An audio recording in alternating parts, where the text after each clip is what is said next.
todos, sejam muito bem-vindos a essa palestra. O meu nome é Ademis Vila, eu sou biólogo, ornitólogo e sou consultor ambiental. Em agradecimento também ao convite realizado para estar participando do primeiro Conazol, que é o primeiro congresso de zoologia online, e sintam-se privilegiados por estarem recebendo tanto conteúdo valiosíssimo nas palestras que estão sendo disponibilizadas, e assim também venho eu a contribuir uma pequena parte para falarmos um pouco sobre a área de ornitologia, certo? Vou abrir aqui o nosso slide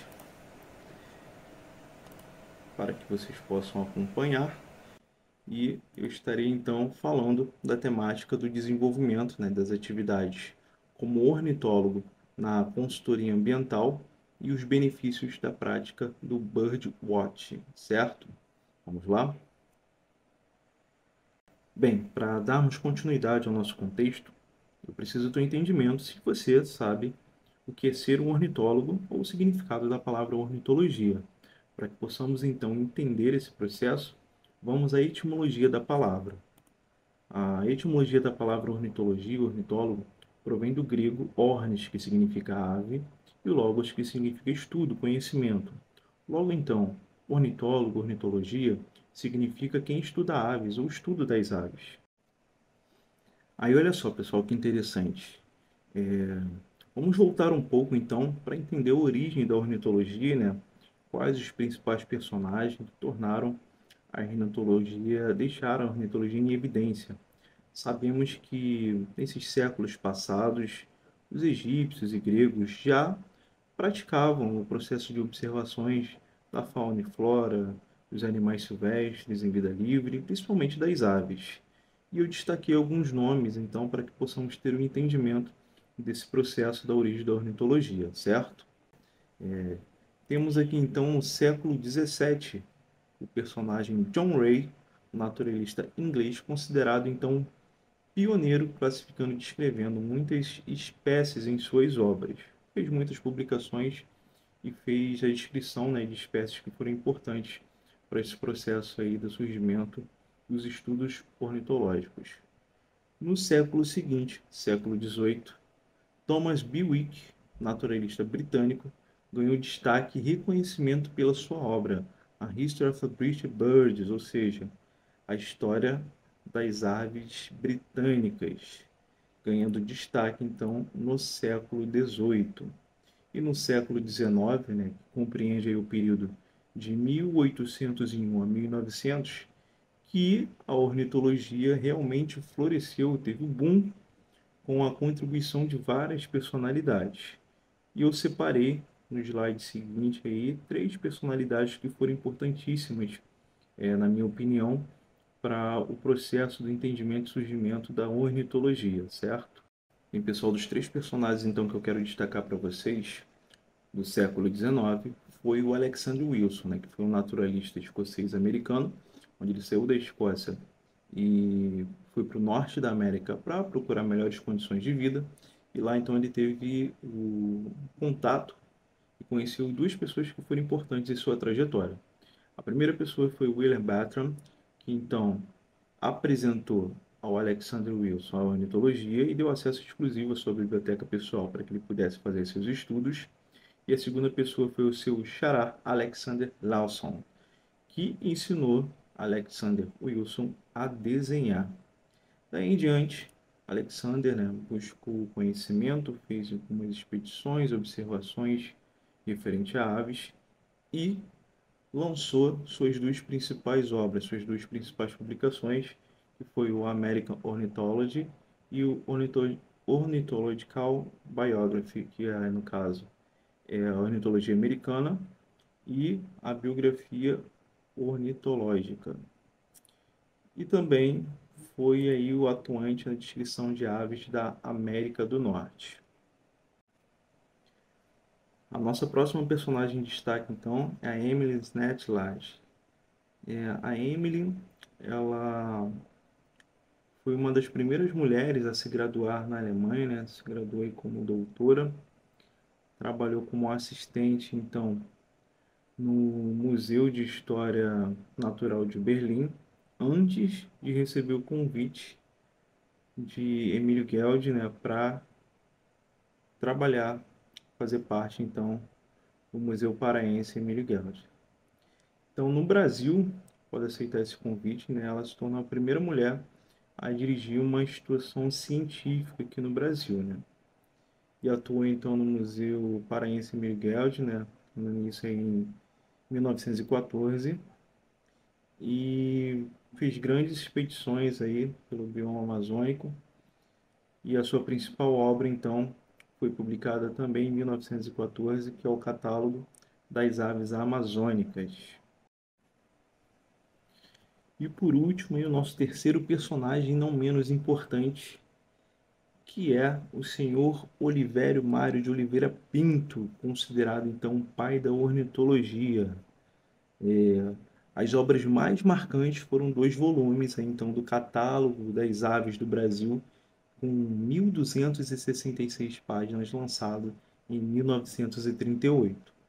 E considerado, então, né, tendo esse título de pai da ornitologia, porque foi o primeiro autor a publicar um trabalho cujos dados de organização foram diferenciados à forma convencional já expostos na literatura, certo? Como estamos falando, então, de aves de ornitologia, que procede também o processo de identificação, vamos fazer um pequeno exercício. Eu vou deixar uma imagem na tela agora e vou dar alguns segundos para que vocês visualizem essa imagem em forma de silhuetas e identifique se você já viu alguma dessas aves ou reconhece apenas pela silhueta dessas aves, certo? Vamos lá?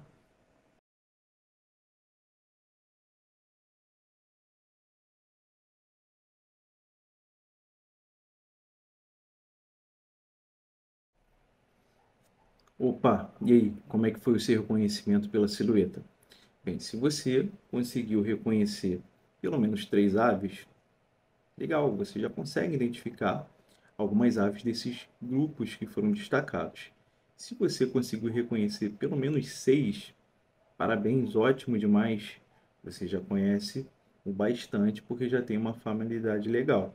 Agora, se você reconheceu as 10, você está de parabéns, você está no caminho certo aí para ter o reconhecimento como um ornitólogo. Bem, só para deixar definido aqui, do 1 ao 10, a gente pode dar alguns exemplos. O número 1, uma garça, o 2, uma gralha, o 3, uma saracura, o 4, um biguá, o 5, um pombo, o 6, um beija-flor, o 7, um martim pescador, o 8, um pica-pau, o 9, uma ave de rapina e o 10, então, uma arara, um papagaio, que pertence, então, do grupo das aves aí, apenas pela identificação da silhueta, porque você já está acostumado a ver algumas aves que são urbanas e também no ambiente florestal. Pela silhueta a gente já consegue ter uma definição prévia de qual grupo se pertence a essas aves. Mas existem quatro pilares agora que devemos falar que são essenciais para quer entender o processo de ornitologia, que é a fisiologia, a anatomia, comportamento e ecologia da ave, certo? Vamos verificar algumas imagens agora que detalham um pouco disso. Bem, vamos falar um pouco então, conforme esse slide que está sendo apresentado, a fisiologia e característica interna das aves. Aqui temos disponibilizado, esquematizado, né, os ossos pneumáticos, que são formados por cavidades preenchidas por ar e que tornam então a ave especializada para o voo, tornando ela mais leve para a prática do voo. Apesar de parecer não resistente, são ossos muito fortes, e esses ossos que contemplam então a, a estrutura óssea das aves, certo? Aqui você vê do lado esquerdo a figura com fundo branco, uma representação, né, um desenho, e aqui a parte interna real, ao lado direito, né, ao lado da seta preta, o osso interno aí da parte da asa da ave. E aqui na parte direita, ainda, extrema direita, temos o esqueleto de uma ave mostrando, né, todos os ossos, os componentes ósseos da ave. E o que eu quero destacar aqui de mais importante, na parte inferior, ali entre as pernas da ave, é essa grande quilha, que ela é essencial aí no fortalecimento do voo das aves, porque vai se ligar toda a musculatura peitoral que vai trabalhar na parte das asas das aves, permitindo então que a ave tenha voos prolongados, resistentes, pela composição de musculatura que se tem agregada a essa quilha peitoral das aves, certo? Bem, ainda descrevendo as características internas da ave, esse slide apenas estou mostrando, né, os componentes, os órgãos que fazem parte da ave. Mas o mais importante que eu quero mostrar para vocês está nesse próximo slide. Bem, uma das características internas importantes na ave se destaca como siringe e sacos aéreos. Como a gente estava falando de ossos pneumáticos, os ossos pneumáticos, né, eles fazem parte do mecanismo da respiração das aves. Estão ligados diretamente ao pulmão e se estendem às cavidades dos ossos pneumáticos, ou seja, ele permite então a passagem de ar para os ossos pneumáticos, né? E são responsáveis então por ventilar os pulmões e serve também para diminuir a densidade corporal das aves. Mas o mais importante aqui, como característica que eu deixei aqui marcado, número um das aves, é a siringe. Esse órgão ele é essencial porque é como se fossem as nossas cordas vocais, né? Então ali que está a seringa, ela vai estar entre a traqueia e os brônquios, né, no pulmão. E conforme esse ar, dependendo da densidade, a forma que ele foi expelido, a seringe, esse órgão, ele vai ter como se fossem membranas que vão estar vibrando e reproduzindo esse som de canto das aves. Então, esse é o primeiro destaque que eu quero deixar para vocês. E no próximo slide eu vou continuar falando ainda, que tem mais um destaque importante. Bem, nesse próximo slide eu deixo aqui então para vocês a exemplificação de algumas características das aves, né? Suas características externas. E você tem auriculares, faixa translocular, anel ocular, sobrancelha, louro, narina, maxila, mandíbula, estria malar, barriga, flanco, tarso, quiço e espelho. Por que eu estou mostrando essas coisas, né? Todas essas características, quando você participar do processo de identificação de uma ave, essas características podem ter diferenciação referente à plumagem e coloração. Então, para que a gente possa definir onde está havendo, né, essa diferenciação, que é às vezes uma característica exclusiva da ave, né, que está sendo expressa, é bom que tenhamos em mente esses componentes para que a gente possa definir onde exatamente está tendo essa alteração ou esse destaque que possa vir então levar à identificação melhor de uma ave, certo? Esse próximo slide aqui eu mostro especificamente, né, que a asa ela tem algumas nomenclaturas específicas quanto à disponibilização de suas penas. Então a gente tem em vermelho aqui, né, as coberteiras secundárias, em amarelo a lula, em violeta as coberteiras primárias, você tem em verde aqui as rêmiges primárias, em azul as rêmiges secundárias, e a cauda, que são as retrizes, né, que não está destacada em cor, está apenas em branco. Todos esses itens, né, podem ter diferenciação referente à sua composição de penas, de plumagem. As penas podem se diferenciar dependendo aqui da localidade de disponibilização delas. E aqui, só por questão de curiosidade, né, comentar, a gente tem que o urupígio. O urupígio, né, é uma glândula de secreção onde as aves usam, né, para limpar as suas penas, né, que ela expele um óleo, digamos assim, que ele ajuda na limpeza das penas e também impermeabilizar as penas. Ou seja, aquelas aves que são aquáticas, por exemplo, como o biguá, que fazem mergulho, né, para caçar, para se alimentar, e essas glândulas são mais desenvolvidas, porque a ave ela precisa de um processo de impermeabilização maior das penas. Ok? Só por um motivo de curiosidade. Então, como foi destacado aqui nesse slide, a gente tem a característica número 2 mais importante, que é a coloração das aves e o dimorfismo sexual. A gente vai falar um pouquinho mais para frente. Mas falando de coloração das aves, nesse próximo slide, bem, eu destaco para vocês o seguinte: quem nunca viu ou ouviu um bem-te-vi?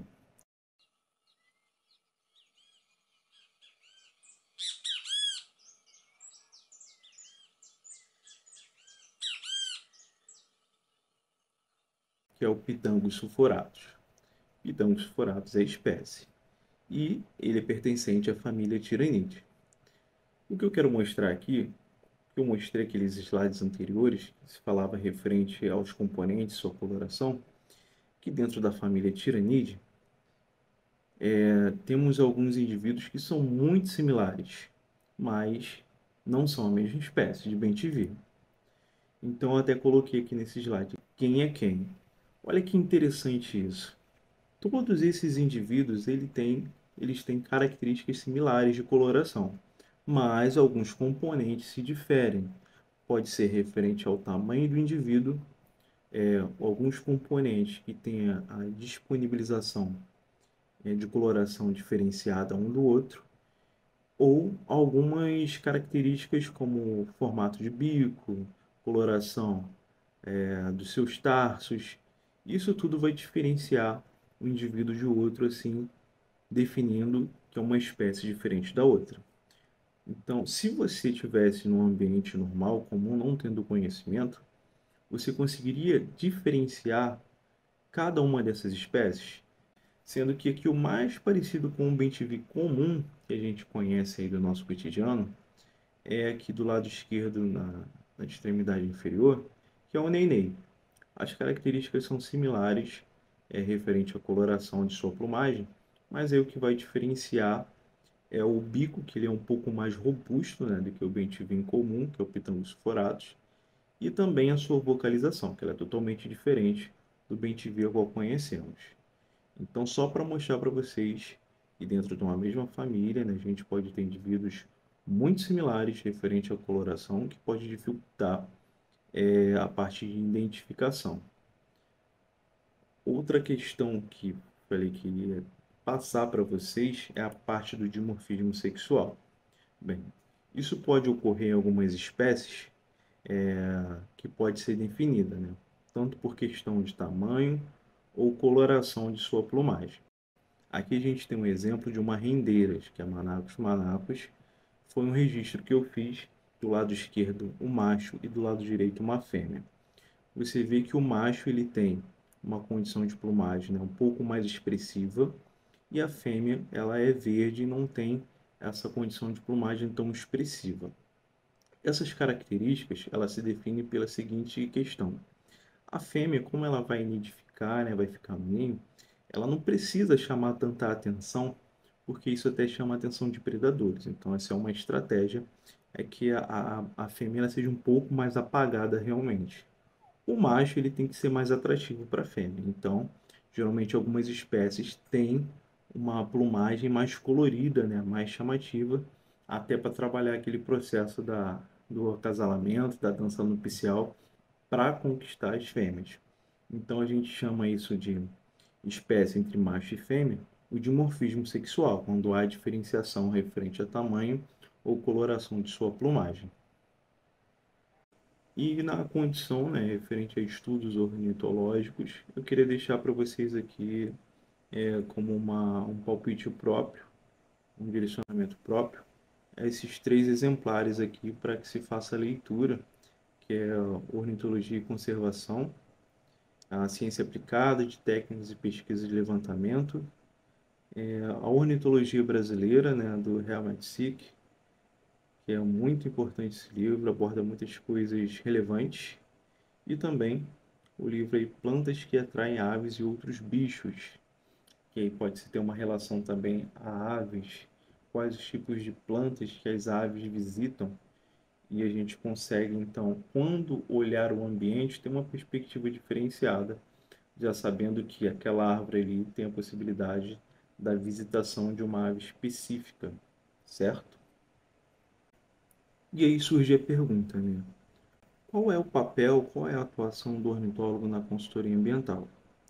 Bem, hoje temos vários profissionais especializados em grupos de fauna, Temos os ornitólogos, mastozoólogos, herpetólogos, ictiólogos, tem o pessoal da entomofauna.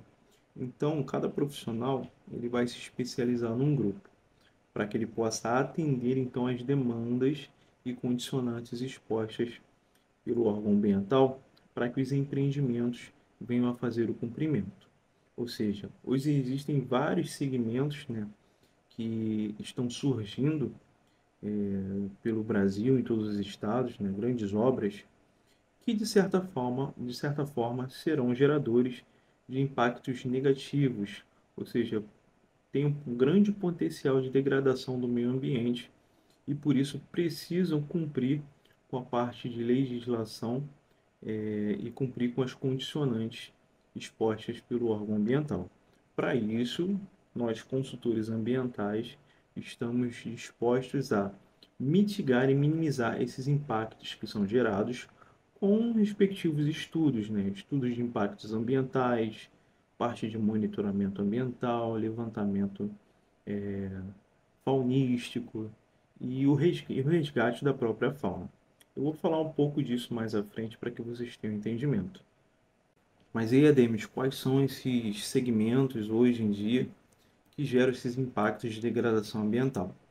Bem, a gente pode citar algum deles aqui. Temos a mineração, hidrelétricas, ferrovias, rodovias, parques eólicos e linhas de transmissão. Todos esses segmentos demandam o cumprimento, né, das condicionantes que os órgãos ambientais propõem para que elas minimizem, né, e mitiguem esses impactos que são gerados e entrem em conformidade, então, para que se seja construído esse empreendimento, né, e colocado em operação. Mas aí a gente tem que entrar na parte de legislação para que a gente tenha um entendimento de como se anda, como se procede, aí as diretrizes, né, que são impostas para cumprimento de tudo isso. Vamos lá. Que vai falar um pouco da base de legislação, das instruções normativas e resoluções. Bem, primeiro tópico é a lei de número 6.938, de 31 de agosto de 1981, que é a Política Nacional do Meio Ambiente. Segundo tópico, a resolução CONAMA, de número 1, de 23 de janeiro de 1986. O CONAMA, né, é o Conselho Nacional do Meio Ambiente. E o artigo 255 da Constituição Federal de 1988, assim como a lei de número 9.605, de 12 de fevereiro de 1998, que é a Lei de Crimes Ambientais. Bem, esse tópico ele pode ser um pouco mais demorado, né, porque a legislação ela é muito complexa, muito extensa. Também, assim, suas resoluções e as instruções normativas falam de muitas coisas que são necessárias ao entendimento. Então, para isso é aconselhável, né, que se faça a leitura minuciosamente para que se tenha um entendimento de tudo que ali está descrito. Mas eu destaquei alguns tópicos que eu achei importante aqui, então, transparecer a todos vocês. Vamos lá.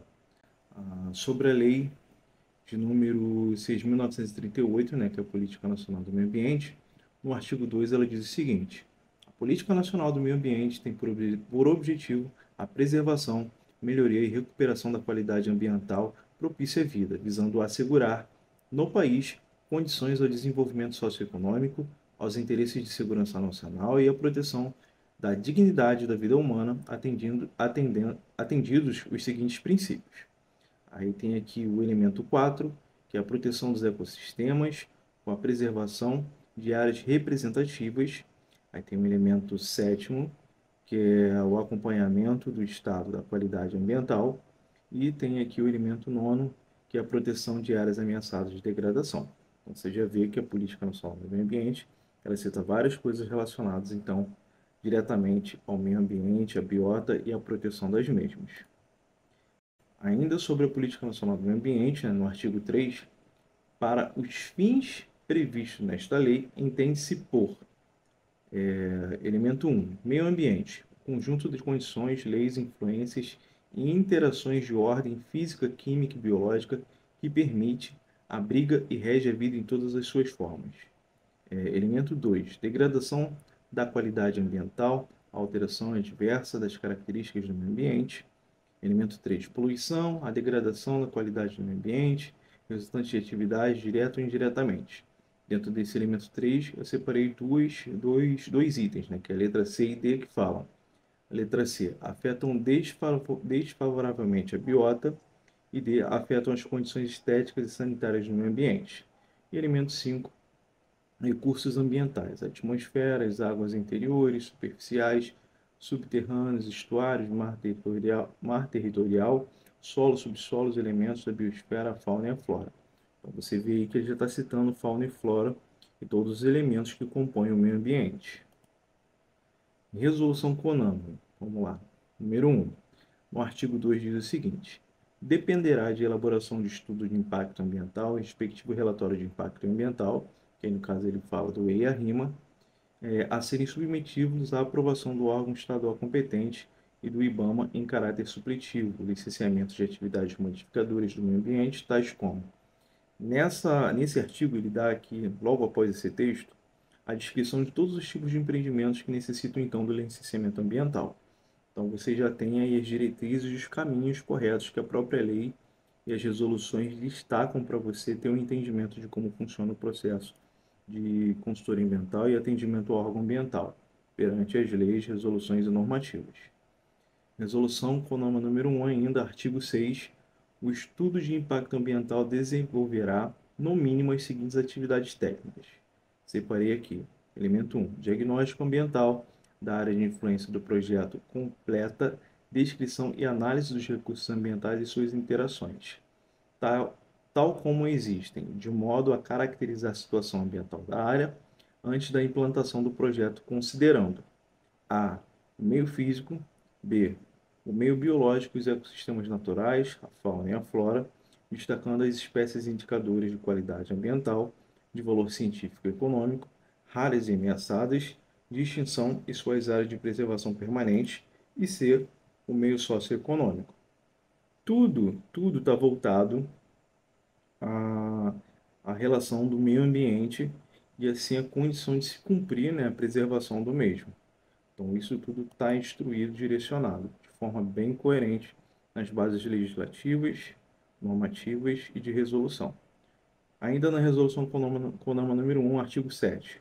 O estudo de impacto ambiental será realizado por equipe multidisciplinar habilitada.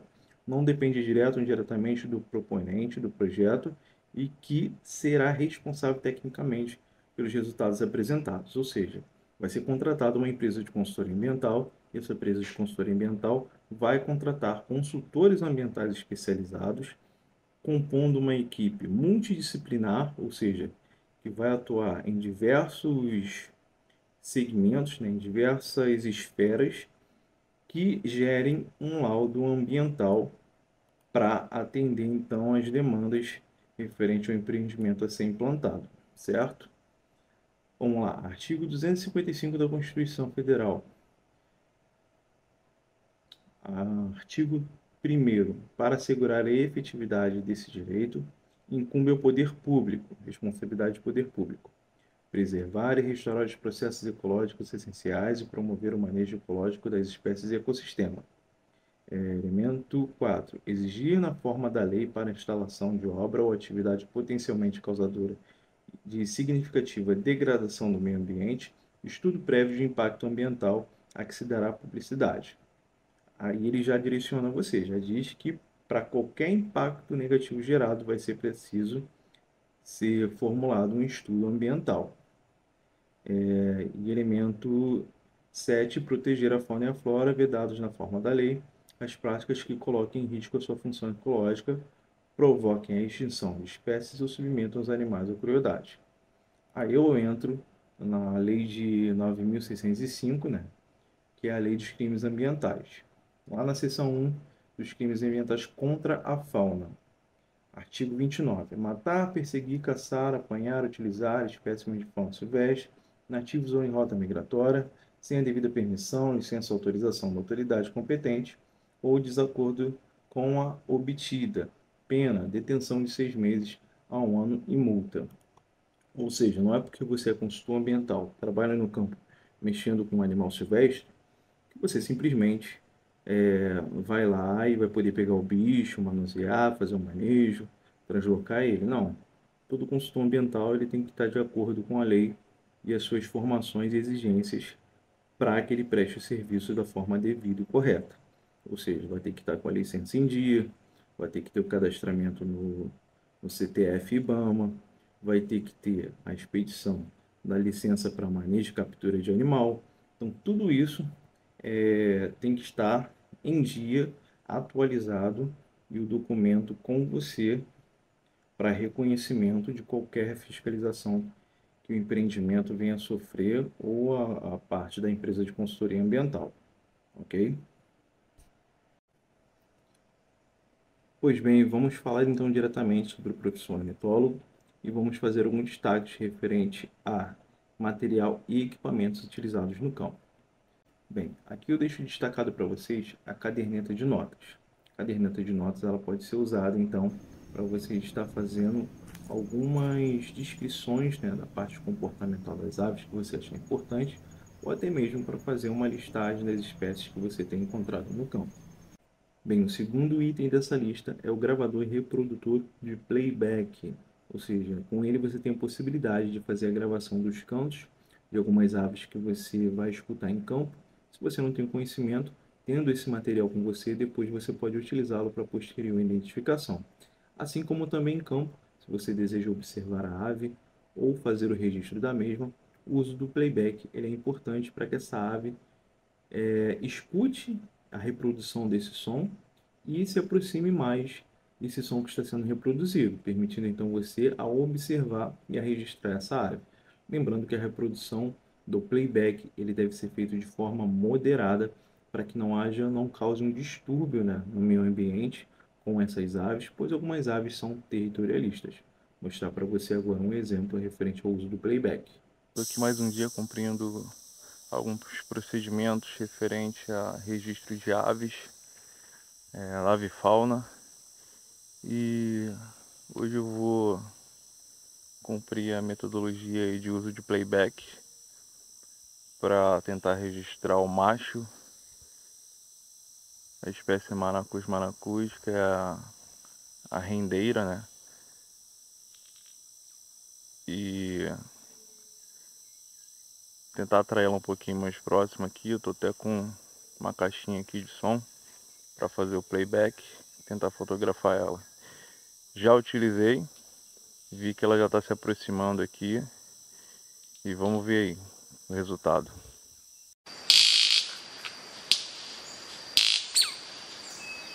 Fazendo a metodologia do playback, eu consegui atrair uma rendeira bem próximo, o máximo possível para poder tirar uma foto. Eu vou mostrar para vocês aqui agora na câmera o resultado. Tá aí, registrada, rendeira macho. A fêmea ela é verdinha. E é isso. Metodologia cumprida com sucesso. Registro daí da ave que eu desejava. E é isso aí, tamo junto. O terceiro item da nossa lista é o binóculo, como você pode observar.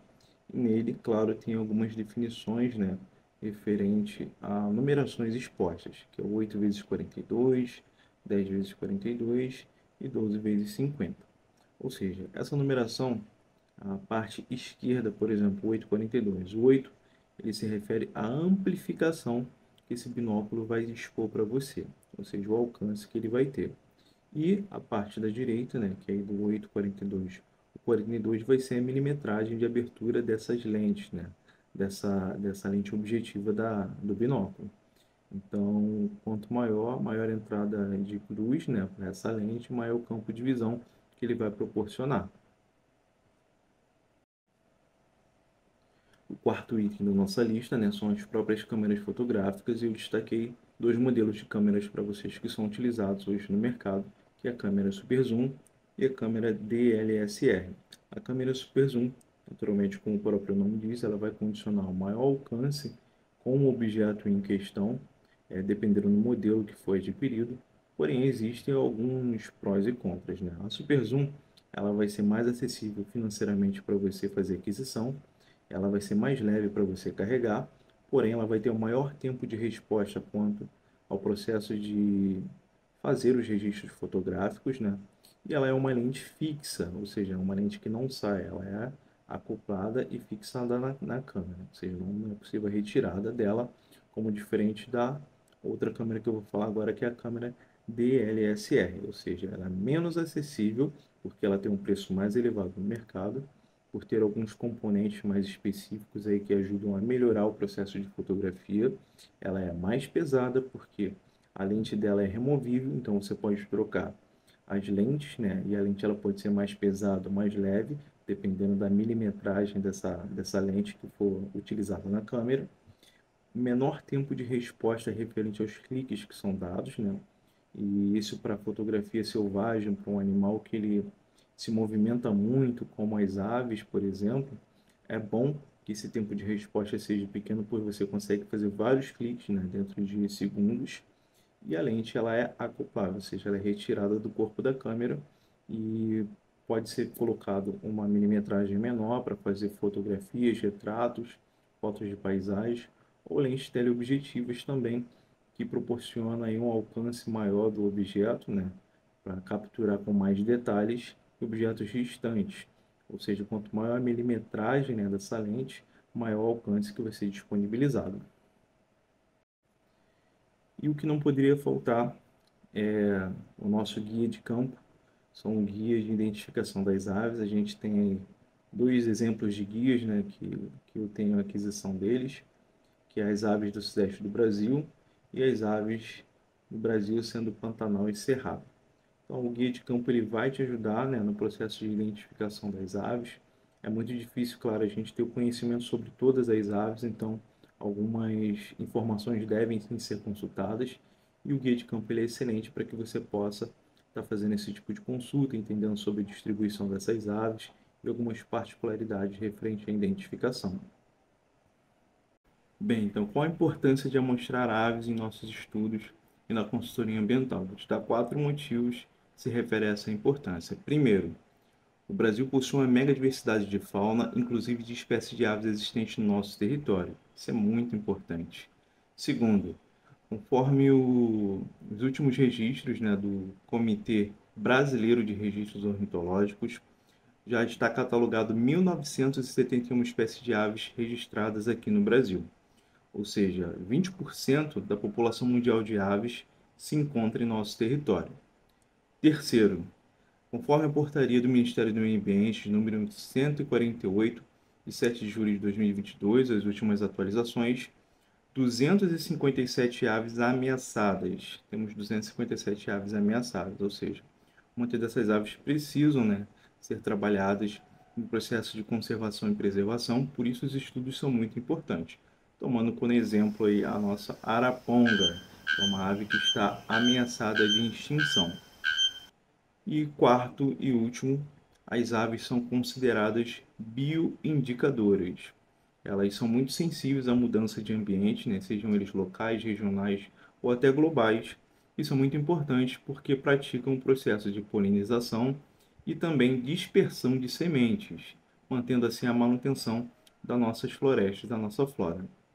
Vamos falar um pouco então sobre as metodologias utilizadas no processo de consultoria ambiental. Temos 3 tipos de metodologias que abrangem, né, o processo dos estudos, que é o levantamento de fauna, monitoramento de fauna e o resgate de fauna. Quando que essas metodologias deverão ser aplicadas, Adenis? Vamos lá, você deve consultar então o artigo número 8 da Resolução CONAMA de número 237, de 19 de dezembro de 1997, que vai falar especificamente sobre esses detalhes. Por quê? Lá vai estar descrito sobre as formalidades que os empreendimentos têm que cumprir no processo de licenciamento. Ou seja, na licença prévia do empreendimento, vai entrar a parte dos estudos de viabilidade de construção, ou seja, consequentemente serão precisos ser feitos, né, os estudos de levantamento de fauna, diagnóstico e inventário de fauna. Na parte de licenciamento de instalação, que é isso, né? A preparação e construção do empreendimento. Nele vai ocorrer os estudos referentes a monitoramentos de fauna, que serão antes, durante e depois do empreendimento. E juntamente nesse processo ocorrerá o parte do resgate de fauna, ou seja, durante o processo de preparação e construção desse empreendimento. E por último, né, no artigo citado, né, artigo da resolução CONAMA, fala também da licença de operação, ou seja, o funcionamento do empreendimento. Ele vai continuar então a atender as condicionantes da operação e ocorrerá monitoramentos de fauna. É preciso que depois não, durante um período de 2 anos ainda, esses estudos ocorram para entender como que está sendo a disponibilização das espécies no ambiente, de que forma elas estão sendo afetadas, conforme esse empreendimento em operação. Por isso é preciso fazer a parte de monitoramento durante esse período, que é uma exigência aí do órgão ambiental. E aí, vamos lá então entender o que é o levantamento de fauna. Acompanha comigo no slide. Levantamento de ave-fauna é o termo ou expressão técnica também conhecida como inventário faunístico, sendo este o estudo realizado para promover o diagnóstico e laudo da ave-fauna, certo? Dentro do levantamento, a gente vai ter os seguintes itens: caracterização da riqueza, ou seja, quais as espécies compõem a área de estudo; abundância, que é o número de indivíduos por espécies encontradas na área de estudo; e distribuição, que é a distribuição das espécies de acordo com a composição do ambiente da área de estudo. Qual é a metodologia, então, que cumpre esse processo do levantamento?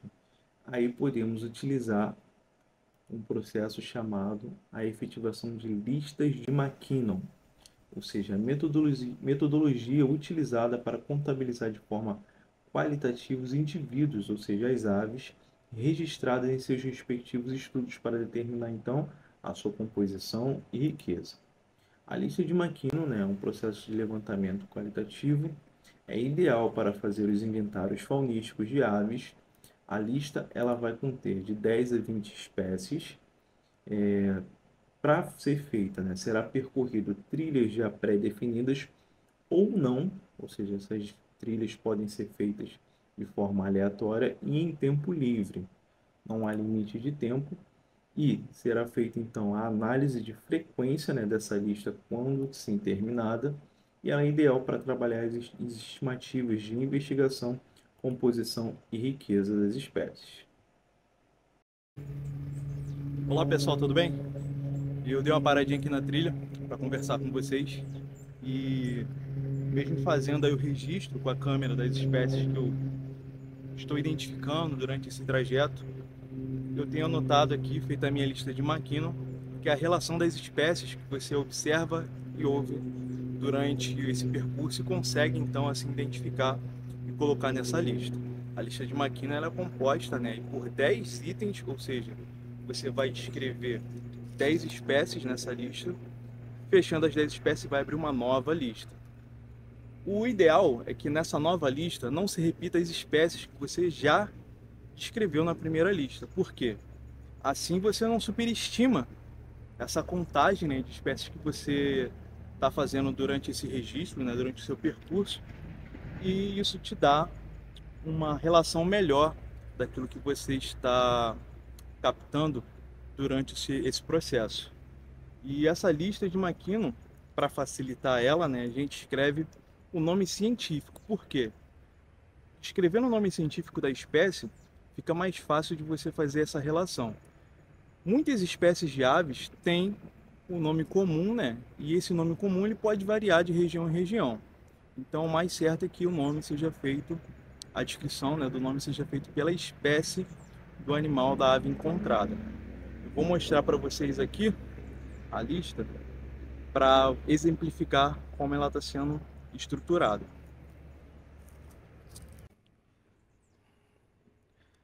Vamos lá, pessoal, eu estou aqui com a minha listazinha de McKinnon que eu estava fazendo e você pode ver aqui que ele compôs 10 itens, ou seja, fechei a lista aqui e vou começar uma nova lista.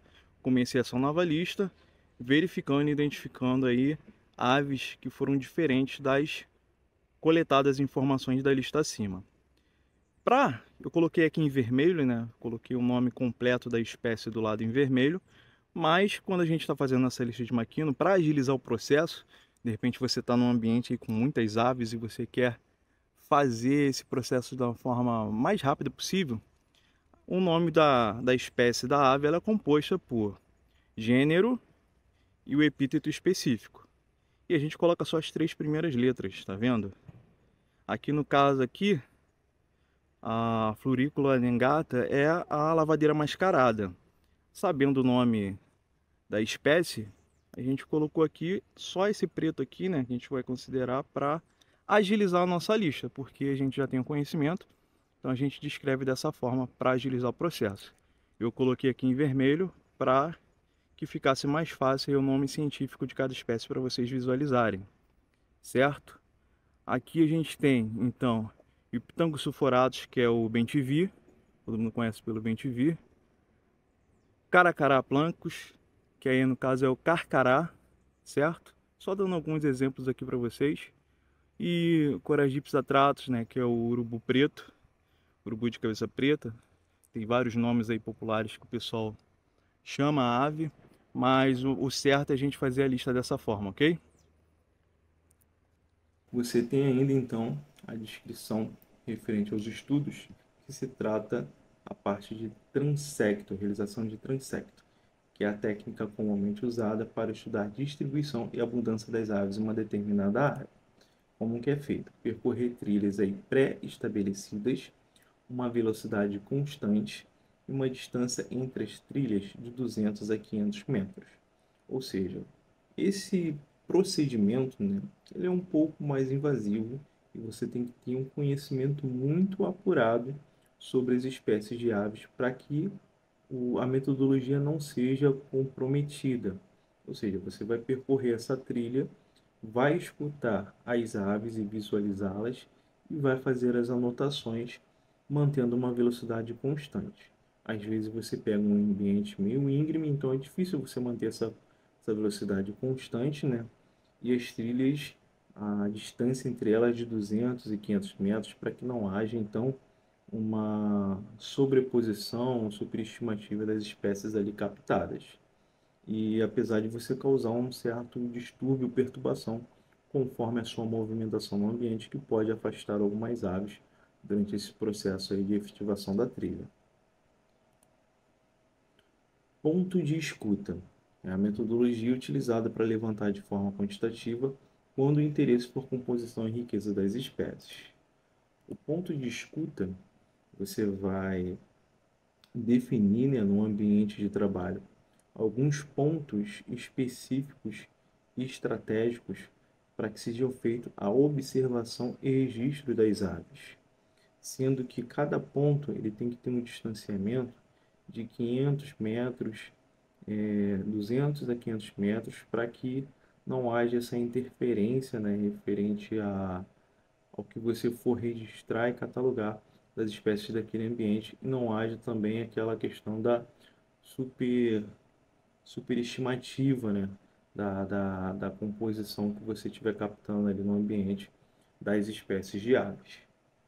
Comparado então aos outros processos que foram já citados, não eram tão invasivos assim, né, que na verdade não tinha contato direto com a ave, essa última metodologia abordada, que é a metodologia do uso de rede de neblina, sim, ela é mais invasiva porque ela vai precisar coletar as aves para assim fazer a biometria, coleta de alguns dados.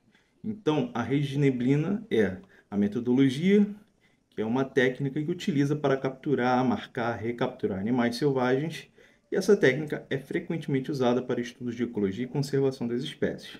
Bem, eu recebi o material de uma bióloga, que é a Lunara, ela também é ornitóloga, né, parceira de profissão, e vou compartilhar com vocês essas informações referente à rede de neblina. Aqui a gente consegue ver a montagem da rede de neblina, né, executada pelo profissional. Uma vez montada essa rede de neblina, ela tem que ser revisada periodicamente para identificar se há presença do animal na rede de neblina, se há presença da captura da ave, até para que não se cause uma condição de estresse extrema do animal e ele possa vir a óbito. Então, sempre respeitando e preservando essa questão do animal durante o processo da aplicação da metodologia. Uma vez coletado esse animal, é feita a questão da biometria, retirada de medidas, pesagem e até, se possível, o anilhamento, ou seja, a marcação desse animal.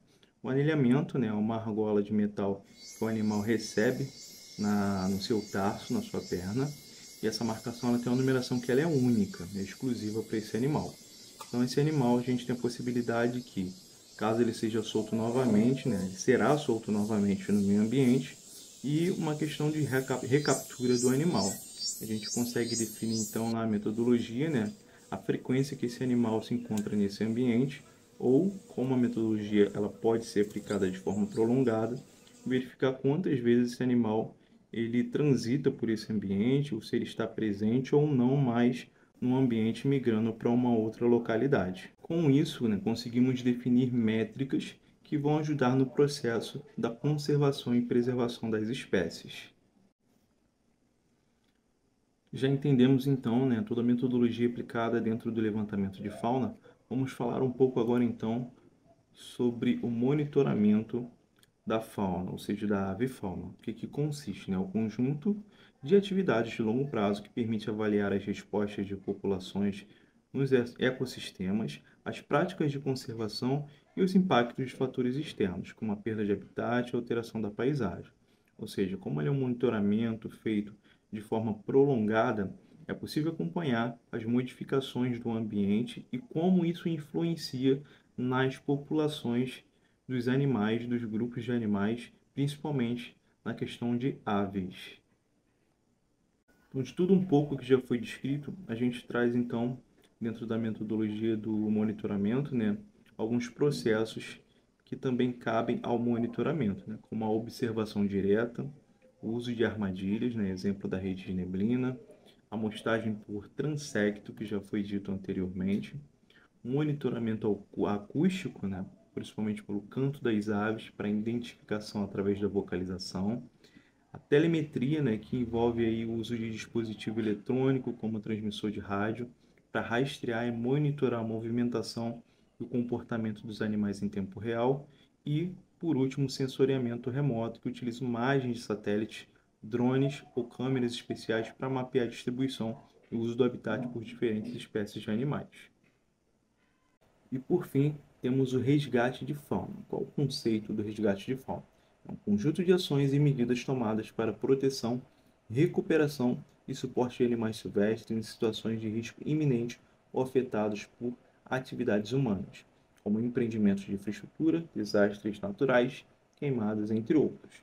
Ou seja, na consultoria ambiental, por exemplo, quando há um segmento, né, assim implantado, passando aí pelos processos de licenciamento, em certo período, que é a parte de implantação, dependendo do tipo e composição do ambiente onde o empreendimento vai ser implantado, é preciso se cumprir um processo de supressão vegetal.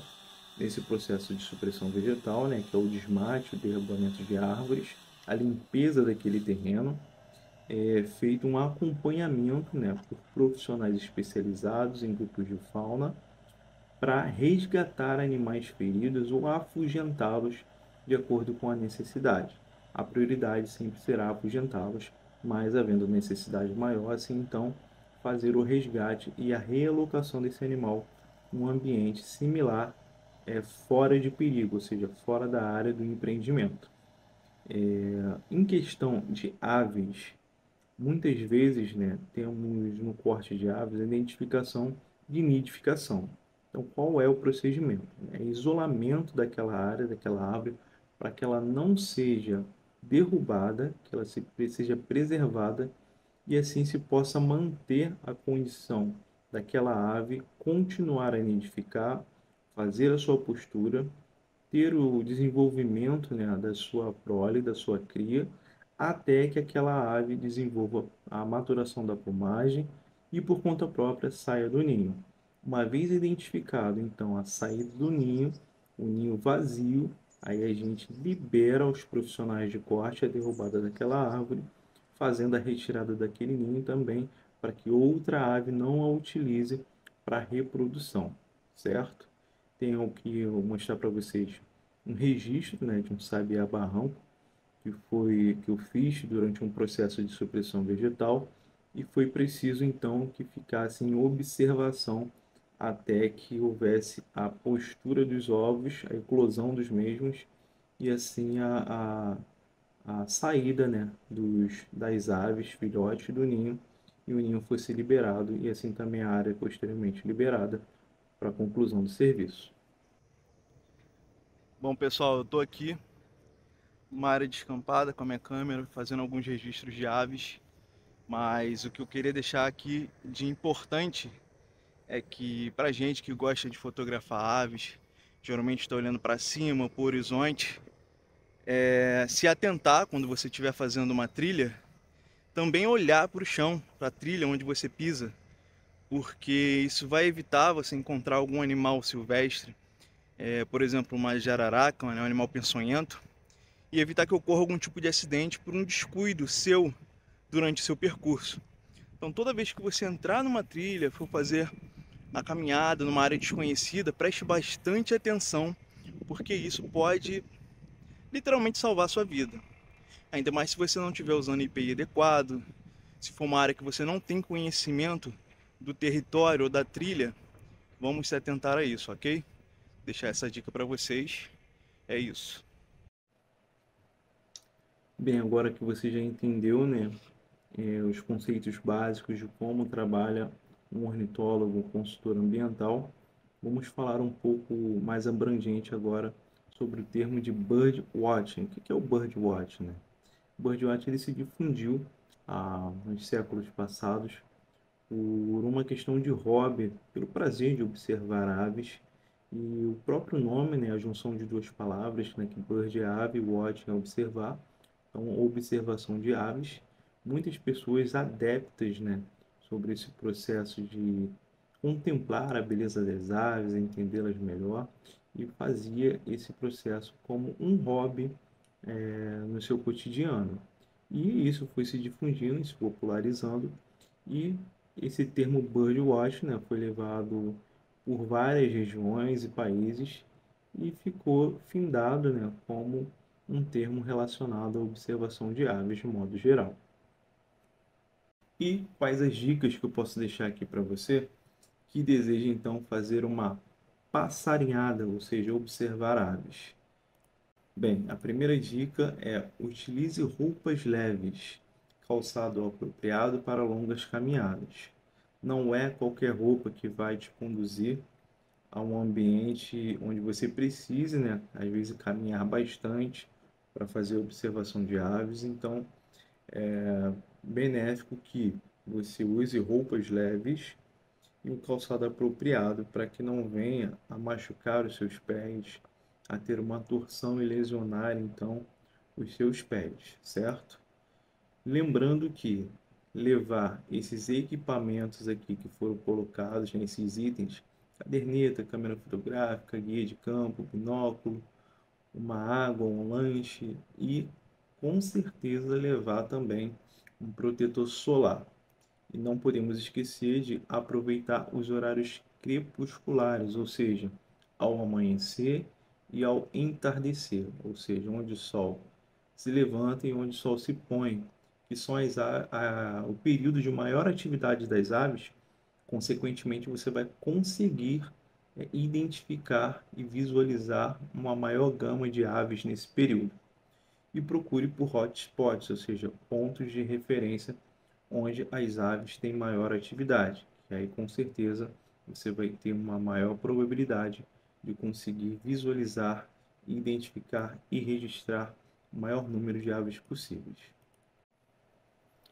E, gente, observar aves é comprovado cientificamente, né? Existem alguns estudos que comprovam que o processo de observar aves nos torna seres humanos melhores, porque vai promover, né, um processo de satisfação, então aumento, né, de alguns hormônios que vão estimular beneficamente o seu corpo na condição de diminuição de estresse, vai melhorar a sua percepção visual, vai melhorar a sua percepção auditiva, vai melhorar a sua atenção.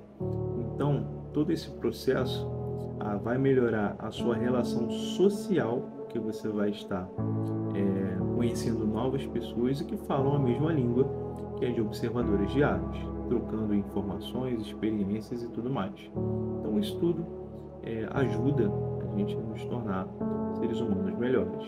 Então, a prática do birdwatch, ou observação de aves, ou ainda passarinhar, é benéfico à saúde. Então, não use com moderação. Faça sempre que houver possibilidade ou brecha para que você entre na natureza e observe a vida selvagem da forma que ela é. Qualquer pessoa hoje pode então ser um observador de aves. Isso pode começar, se você ainda não iniciou ou tem interesse em iniciar, pode se iniciar dentro do seu metro quadrado da sua residência. Se tem alguma árvore ou vestígio florestal nas redondezas, você pode tentar iniciar, contemplando, ouvindo e observando as aves que por ali chegam, pairam e se empoleram naquela árvore, e passar a identificar essas aves. E você ter o prazer, então, de se relacionar com o meio ambiente através das próprias aves.